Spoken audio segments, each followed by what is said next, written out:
quel serait dans le cas d'un gouvernement mondial l'ennemi selon vous qui serait mis en avant pour continuer à diriger le monde en fait? Alors, l'ennemi actuellement, dans le cas du nouvel ordre mondial, c'est l'islam. L'islam parce que il représente, voyez-vous, j'évoquais tout à l'heure les problèmes de relations entre certaines communautés. Vous avez des musulmans qui posent problème, il ne faut pas se voiler la face, mais vous avez heureusement des musulmans qui ont un comportement tout à fait honorable et respectable. Et vous avez, de la part du nouvel ordre mondial, une opposition à l'islam parce que l'islam est encore la seule religion qui apporte un espoir pour l'au-delà. La différence entre un Européen, un Américain et un musulman, c'est que l'Européen ou l'Américain, ils ont peur de la mort.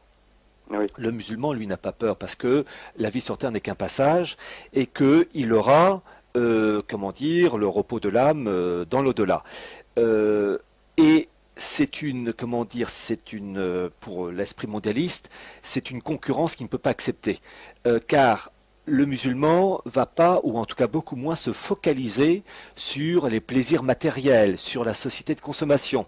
Oui. Et donc il faut à tout prix détruire cet islam qui ne porte pas au nu, j'allais dire, l'American Way of Life. Je dois dire, attention, que ce principe-là existait chez les catholiques pendant des générations et des générations, mais depuis Vatican II, les catholiques ne sont plus catholiques. C'est complètement paganisé maintenant, ou déchristianisé. Bon, donc l'islam représente encore le dernier. Je ne suis pas musulman, je suis catholique, mais je reconnais que l'islam est le dernier carré à vraiment s'opposer à un esprit matérialiste, mercantile, car pour la religion islamique, et non pas islamiste, islamique, il y a l'espoir de l'au-delà. La vie sur Terre n'est qu'un passage. Le catholicisme défendait les mêmes principes avant, mais l'Église, non pas l'Église, mais les hommes d'Église ont failli. Bon, donc pour le moment, oui, l'islam représente une menace. Il y a un concurrent, il y a un adversaire utile pour le nouvel ordre mondial et les gnomes de Wall Street et de la City. Donc en fait, d'après ce que vous dites, l'avènement je dirais le but ultime et l'arrivée de ce but ultime d'un gouvernement mondial ne pourrait pas se faire tant qu'on aurait une idéologie ou une religion qui permettrait en fait de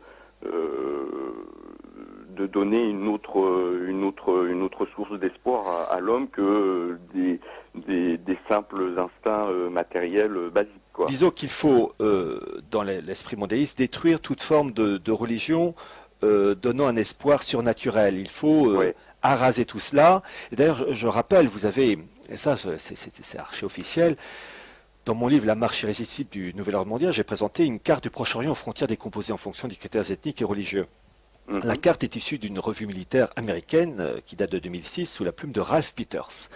Et en fait, Ralph Peters ne fait que s'inspirer d'autres, je pense à un islamologue qui est toujours vivant, très âgé, qui s'appelle Bernard Lewis, qui a composé aussi des cartes où tout ça c'est un peu remanié.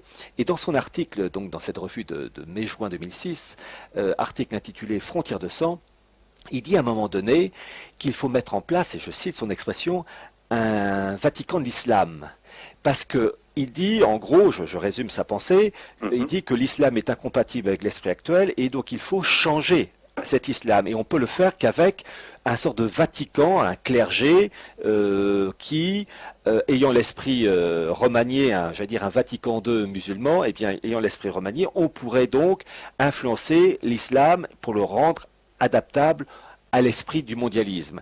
Et c'est vraiment écrit en toutes lettres.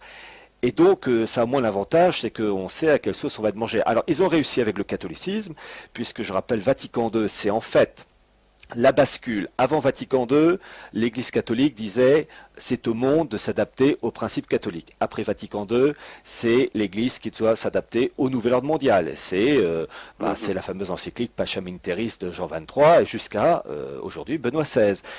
Voilà, donc le catholicisme, ça y est, ils ont gagné, il ne reste plus que l'islam, voilà, qui essaie de résister. Mais enfin, vous savez, l'Avéros, c'est contaminant. D'accord. Très bien, mais merci beaucoup et puis bonne continuation. Merci bien. Et merci pour toutes vos recherches. Merci beaucoup. Au revoir, Raphaël. Merci, au revoir. Au revoir. Jean, bonsoir. Oui, bonsoir. Merci pour cette émission passionnante. Je suis pas du tout spécialiste, mais dans la mesure où ça touche la religion, moi je m'intéresse plus au côté spiritualité. Bon, j'ai cru vous entendre dire tout à l'heure que finalement le seul obstacle restant à l'établissement d'un nouvel ordre, on va dire, seul obstacle religieux restant depuis Vatican II serait donc l'islam.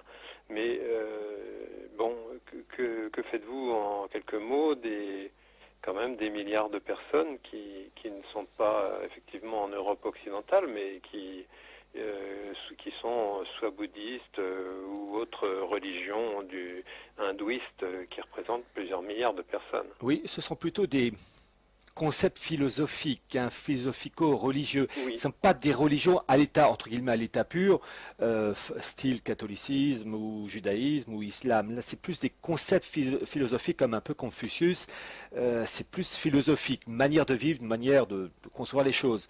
Mais je vous dis, en matière religieuse, je vous dis, je resterai prudent parce que je ne veux pas aller trop loin dans ce sens que on a affaire à un auditoire très large, toutes les convictions, athées ou pas, et donc en fait c'est un débat sans fin. Je préfère plutôt m'appesantir sur des sujets temporels, d'instituts créés telle année par un tel, financés par un tel, là, qu'on soit croyant ou pas, au moins tout le monde est d'accord. Voilà. Oui, tout à fait, c'est clair, et voilà. C'est ce qui fait votre force et votre indiscutabilité. En n'oubliant pas que l'aspect spirituel joue un rôle, mais je préfère y aller avec la pointe des pieds et pas très loin. Oui, bien entendu, enfin, c'est-à-dire que finalement, quelque part, vous dites que chacun, au moins, enfin, en matière de religion, mais spécialement pour celle-ci, dont on parle à l'instant, comment dire, la religion va jouer peut-être à un niveau individuel, quoi, mais n'aura peut-être pas une force dans le monde comme peut avoir le catholicisme.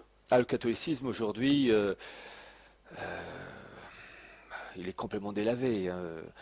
Regardez, quand on voit les réunions des jeunes catholiques, je pense au temps du pape Jean-Paul II, Peace and Love, c'est du Woodstock avec une croix, mais enfin c'est un côté, je veux dire, ça fait pas sérieux, ça fait boîte de nuit, et puis j'ai envie de dire, soyons pratiques, ils se disent catholiques, très bien, est-ce qu'ils obéissent aux préceptes catholiques? Oui, non, bah non, parce que est-ce qu'ils vont à la messe tous les dimanches? Est-ce qu'ils se confessent minimum une fois par an? Est-ce qu'ils communient? Non. Est-ce qu'ils obéissent aux préceptes?